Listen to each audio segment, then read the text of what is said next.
শিশুরা যখন মরছিল, জেলেনস্কি তখন ফটোশুট করছিল। শুধু তাই নয়, জেলেনস্কিকে নির্বাচনবিহীন স্বৈরাচার হিসেবে অভিহিত করেছেন মাস্ক। যখন ইউক্রেনের বিরুদ্ধে রাশিয়ার আগ্রাসন তীব্র হচ্ছিল, শিশুরা মারা যাচ্ছিল, ঠিক সে সময়ে জেলেনস্কি তার স্ত্রীকে নিয়ে ফটোশুট করছিলেন। সম্প্রতি নিজের এক্স অ্যাকাউন্টে এমন মন্তব্য করেছেন ইলন মাস্ক। গতকাল বুধবার ইউক্রেনের প্রেসিডেন্ট ভলোদিমির জেলেনস্কিকে নিয়ে যুক্তরাষ্ট্রের প্রেসিডেন্ট ডোনাল্ড ট্রাম্প তীব্র সমালোচনা করেন। এবার বিশ্বের সবচেয়ে ধনী ব্যক্তি ও ট্রাম্পের বন্ধু ইলন মাস্কও জেলেনস্কির সমালোচনা করেছেন।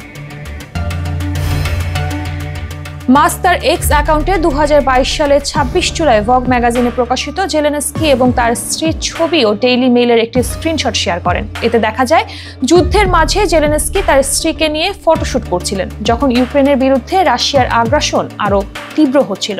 মাস্ক এই ছবি শেয়ার করে লিখেছেন, যখন যুদ্ধের সম্মুখভাগে শিশুরা মারা যাচ্ছিল, তখন জেলেনস্কি এই কাজ করছিলেন।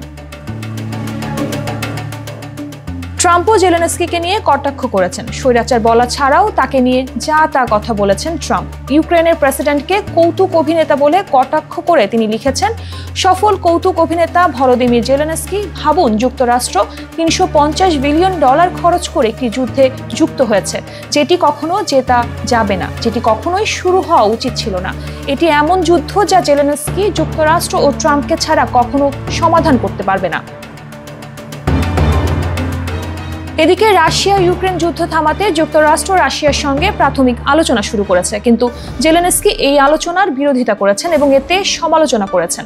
এরপরেই ট্রাম্প ও ইলন মাস্ক আরও তীব্রভাবে জেলেনস্কির বিরুদ্ধে আক্রমণ করতে শুরু করেছেন।